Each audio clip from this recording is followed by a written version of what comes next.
Loading52 here with you. Hope you folks are well. I want to share with you an embarrassing story when I was younger that I really wasn't going to share, but I mentioned it on a ride with Mrs. Bodine, and I hoped and thought everybody forgot about it, but I got called out. Stay tuned and I'll let you hear it.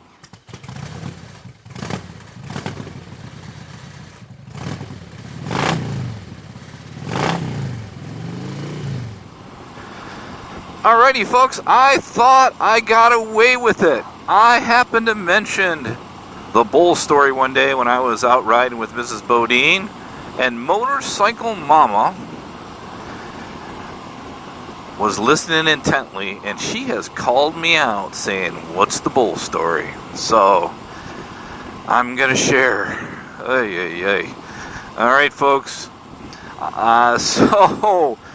I grew up here in Michigan in a middle-class town, about an hour outside of Detroit, and had two great parents, God bless them and rest their souls, that were fantastic role models and providers and caring, and hopefully taught me and my sisters a lot of good things, or I know they did. But when I left high school and went to college, I was in school, I guess maybe a year. And I will tell you, I grew up in a small town, but I'm a pretty sharp guy, I thought, even back then. Kind of cocky, right? So when I went to college, and I was up in northern Michigan with a buddy of mine. And I may have told this part of the story before, so if you heard it, bear with me for a second. And we were going out to play golf one day, and I saw some Amish people. And these Amish people drove by us, and I kind of said to them, "Hey, did you see that Abe Lincoln just went by?" I'm like, "What the heck is that?" It's like, he's just kind of laughing. I'm like, "No, really, is there like some sort of thing going on in town where people are dressing up and stuff?" And he goes, "Really, dude?" I'm like, "What?" He goes, those are Amish people." I'm like, "I never heard of that in my life. So apparently I'm a sheltered child, right? So that's part of the story, number one. And I'll tell you what, the only time that I ever went to the library, I swear, I probably went more than this, but I swear the only time I remember ever going to the library was that weekend, because I wanted to do research on Amish people, which now I love it. I love going out in Amish country and riding and understand their culture a little bit more, and it's just one of those things that you're a little bit embarrassed that happened, right? So that's number one. A second one is the one that you're really going to laugh at, thus the bull story. I think it was my first or second year in school. I met a girl, and we started exclusively dating, and we were at the point where she was going to bring me out to her house and introduce me to her parents. And actually, this is a girl that I broke up with Mrs. Bodine for. So we're not going to mention this at all, this whole story. And that's why I didn't tell the bull story at the time I was with Mrs. Bodine, because I broke up with her to date this girl in college. And I've heard it for the rest of my life. Just so any females that are listening and watching this video, trust me, I've gotten paid back.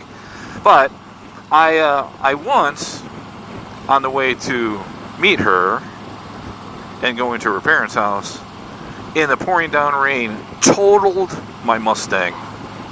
Which every time I talk to Mrs. Bodine about getting a used Mustang, she goes, "You're just probably wrapping around a tree when you're with some other woman." So, needless to say, it's been like 40 years. She's still a little sensitive about that for some reason. I don't know why, but alright, back to the bull story. So the first time I go to visit this girl's family, they have a farm.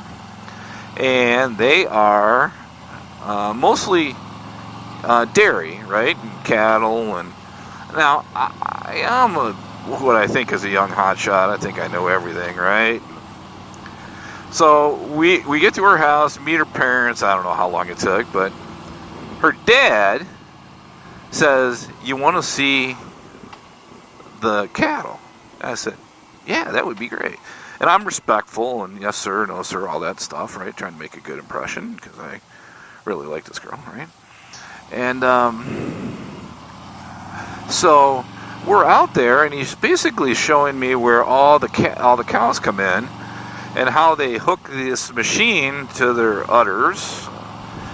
And you know, hey, look, if you know more about cows than I do, don't bust my chops. Work with me here, right?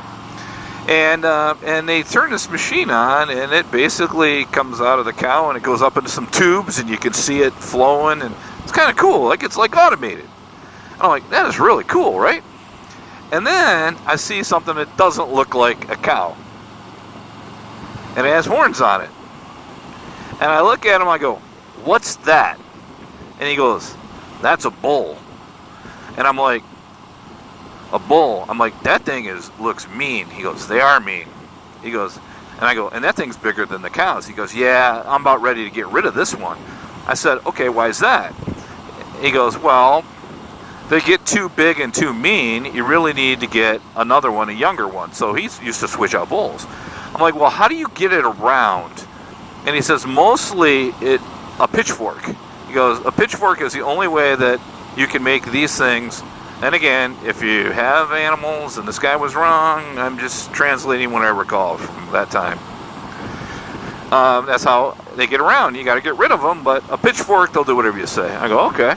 I'm like, "So why are you not milking it?" And he says, "Well, son." I'm like, "Oh crap. Yeah, Dad." I didn't say that actually, because he looked kind of mean.